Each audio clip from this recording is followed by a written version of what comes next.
بسم الله الرحمن الرحيم والصلاة والسلام على سيد الخلق محمد صلى الله عليه وسلم. ها لقد وصلنا الآن إلى الجزء السابع من تقديم شات جي بي تي أحدى آليات الذكاء الاصطناعي التوليدي من طرف البروفيسور الأستاذ محمد خير الدين خلادي. Voilà, maintenant on arrive à la septième partie de la présentation de ChatGPT comme un des outils de l'IA générative présenté par le professeur Mohamed Khalidine Khouladi. Dans cette septième partie, on va rentrer un peu plus dans les détails de ChatGPT.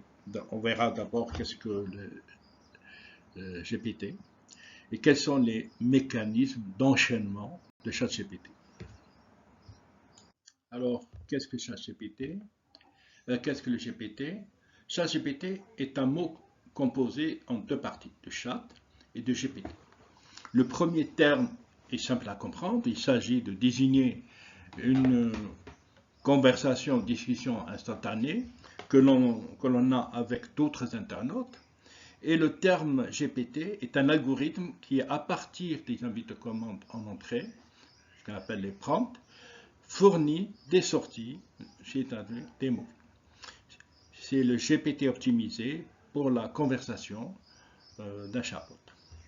Il y a plusieurs versions de GPT. Le GPT-3 est sorti en 2020. Bien avant, il y avait GPT-1 et 2. Et possède un vocabulaire d'environ 50 000 tokens et qui n'est pas spécifique à une langue particulière.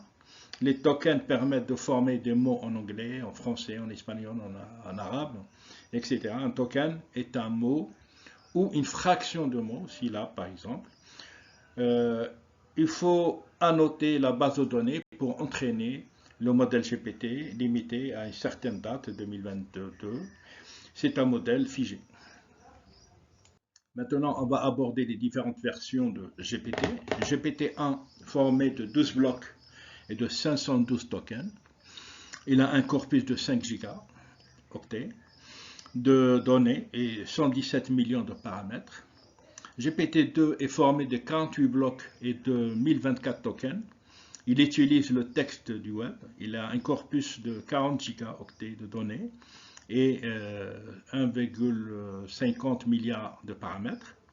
GPT-3 est formé de 96 blocs de 2048 tokens. Il utilise du web. Il a un corpus de 600 gigaoctets de données et possède à peu près 175 milliards de paramètres.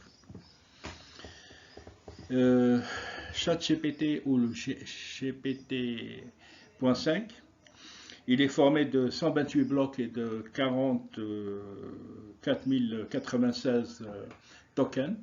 Il possède plus de 150 milliards de paramètres. Il utilise les techniques de supervision et de renforcement. GPT-4 est formé de 256 blocs et de 32 000 tokens. Il possède un corpus de 500 fois plus que celui de GPT-3. GPT-4 est formé de 512 blocs et de 64 000 tokens. Il possède un corpus de 2 à 4 fois plus que celui de GPT-4. La taille maximum de texte qu'il prend en compte pour estimer le prochain mot est appelée fenêtre de contexte. Et justement, la taille de fenêtre de contexte dépend de la version de l'algorithme utilisé, qu'on vient de citer, de 1 à 5.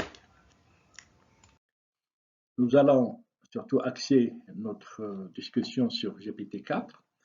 Fonctionne grâce à un modèle de langage appelé en anglais LLM pour Large Language Models.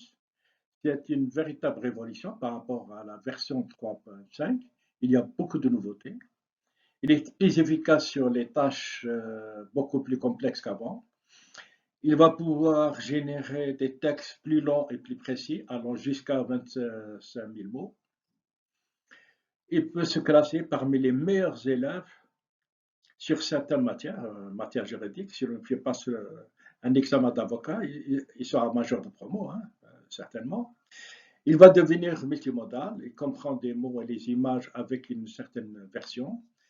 Et il sera meilleur en d'autres langues, comme par exemple le français, par exemple, ou surtout pour la version 5, avec l'utilisation particulière de tokens, permet qu'il soit aussi meilleur en langue sémite, telle que la langue arabe.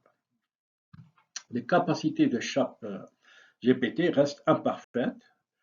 On part de plus en plus de la version 5 qui améliore aussi la performance de ChatGPT 4. Donc, on a le GPT. Qu'est-ce qu'il a fait OpenAI?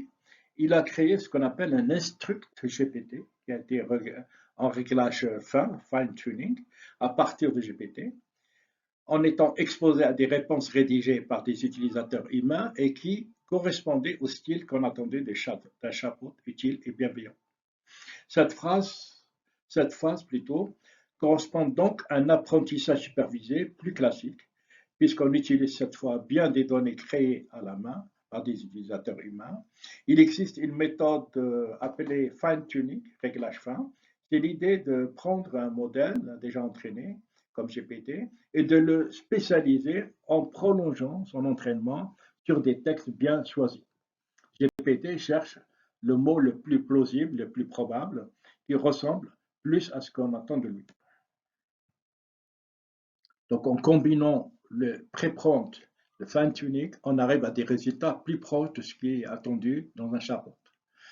Mais pour augmenter encore la qualité, OpenAI a utilisé en plus une troisième technique, l'apprentissage par renforcement, avec feedback humain, c'est-à-dire avec un aller-retour avec l'utilisateur.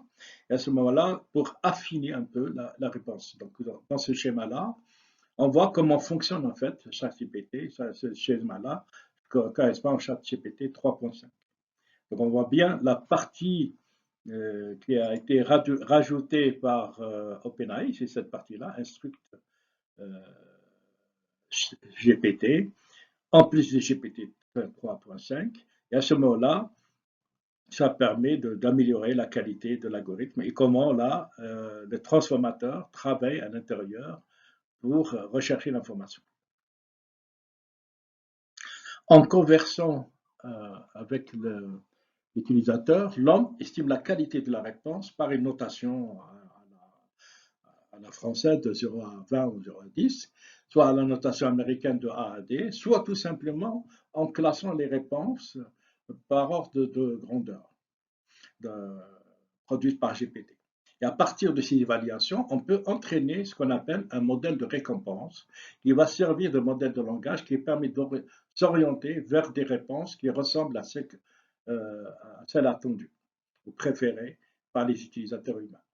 Donc, du moins, les utilisateurs humains qui ont participé aux évaluations dans cette phase d'apprentissage. Maintenant, on va voir quel est le mécanisme d'entraînement de ChatGPT. ChatGPT possède un algorithme d'entraînement en 3 étapes qui explique un peu le comportement de l'instruct GPT de ChatGPT. Alors, dans un premier temps, grâce à l'être humain, grâce aux invites de commande de l'être humain, dans cette première étape, grâce aux invites de l'être humain, et surtout au dataset de données qui sera au fur et à mesure, bien sûr, enseigné, l'utilisateur regarde les résultats et affine les résultats jusqu'à ce qu'il arrive au résultat désiré, ce qu'on appelle le modèle supervisé et ajusté, ce qu'on appelle le FCT en anglais, Supervised Fine Tuning Model. Pour ce qui est de la deuxième étape, maintenant, toujours uniquement avec l'invite de commande, l'instruct va nous donner des résultats, 4 résultats, et l'utilisateur ici possède des annotations de ces résultats en donnant des notes, ou d'un classement en rang, etc. A, B, C, D, les résultats, il va dire que le premier c'est C, deuxième c'est B, troisième c'est A, quatrième c'est D. C'est un classement humain qui sera fait. C'est ce qu'on appelle, donc une fois le classement a été fait, on appelle ça un modèle de reformulation qui est fait par l'utilisateur. En anglais, on dit RM ou Reward Model. Pour ce qui est de la troisième partie de l'algorithme, maintenant, à partir de l'envie de commande, en appliquant l'optimisation de la politique de proximité, ce qu'on appelle le PPO, Policy Optimize. On cherche des proximités des mots. Une fois que le proximité des mots, on va développer le FCST et le PPO sur les résultats, qui génère une sortie. Dans cette sortie-là, on procède à la reformulation et un calcul de reformulation. Et donc, on met à jour, bien sûr, le dataset. Et on retourne, on boucle jusqu'à ce qu'on arrive au résultat satisfaisant. Alors, toujours dans les mécanismes d'entraînement de ChatGPT, donc on va voir les avantages. Il aime écrire presque comme un être humain. Il contient des instructions complexes. Il mélange un peu les idées. Hein. Il malaxe un petit peu les idées. L'inconvénient, parfois il affine, il sort quelque chose hors de l'ordinaire. Il est vraiment pas créatif. Si on le laisse tout seul, donc c'est pour ça d'où l'être humain doit être à côté. Il est excessivement cher à ce moment-là. Les applications permettent d'écrire des blogs, des emails, des articles, des journaux, etc. Il permet de rechercher des informations descriptives. Il permet, bien sûr, de générer des idées. لقد انتهينا من تقديم الجزء السابع من تقديم شات جي بي تي إحدى آليات الذكاء الاصطناعي التوليدي، ونتمنى أن نوفق في الجزء الثامن إن شاء الله. Donc nous allons terminer la présentation de ChatGPT 7 et nous espérons avoir réussi à capturer votre attention et nous allons vers la présentation de la 8e partie.